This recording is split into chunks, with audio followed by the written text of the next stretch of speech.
Question है, दिए द्विघात समीकरणों को हल करें और दो चरों के बीच संबंध स्थापित करें।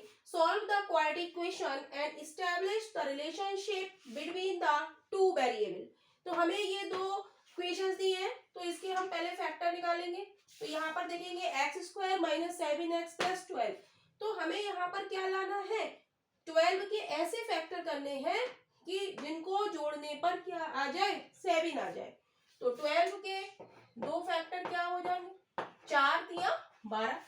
तो हो जाएगा एक्स स्क्वायर माइनस का 4x माइनस का 3x प्लस 12 बराबर 0। तो यहाँ से x कॉमन आ जाएगा, तो x माइनस 4। यहाँ से माइनस का 3 कॉमन आ जाएगा, तो x minus 4 is equal to 0। तो x माइनस 4 कॉमन आ रहा है, तो x माइनस 3, राइट। यही इसका स्टैंडर्ड सॉल्यूशन है। यदि हम प्लस माइनस के साइन पर हम जाएंगे तो हम काफी कंफ्यूज हो सकते हैं एग्जाम के टाइम पे। तो हमें एग्जाम में बेसिक मेथड ही हमें याद रहता है, जो कि हम 8th 9th क्लास से पढ़ते हुए आए हैं कि फैक्टर्स को कैसे सॉल्व किया जाता है। तो डायरेक्टली हम सॉल्व करेंगे इसको।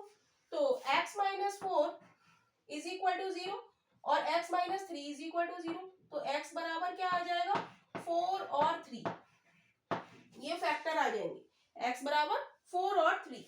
यहां से हम y को सॉल्व करेंगे, क्योंकि हम जानते हैं कि ट्रिकी क्वेश्चंस हमें उस समय तो अच्छे लगते हैं जब हम सीख रहे होते हैं, लेकिन जब हम एग्जाम में जाते हैं तो हमें बेसिक मेथड ही याद रहता है।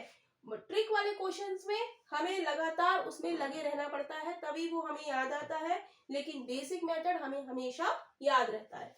तो वाई स्क्वायर, अब 48 के ऐसे फैक्टर करेंगे कि जिनका सम क्या आ जाए, 14 आ जाए। तो 48, 8 छंग 48, 8 और 6 कितना आ गया, 14।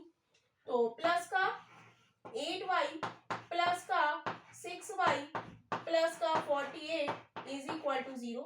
यहाँ से हम y कॉमन लेंगे, तो y प्लस 8 प्लस 6 कॉमन लेंगे, तो y plus 8 is equal to 0। यहाँ से y प्लस 8 कॉमन आ जाएगा, तो y plus 6 is equal to 0।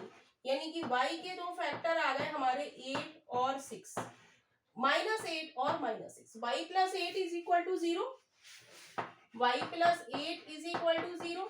तो y क्या आ जाएगा, माइनस 8, और y plus 6 is equal to 0, तो y क्या आ जाएगा, माइनस का 6। तो हम देखेंगे यहाँ पर फैक्टर है पॉजिटिव और यहाँ पर है नेगेटिव।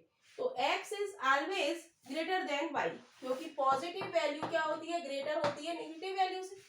तो x is greater than y, यानी कि option A is right option हो जाएगा।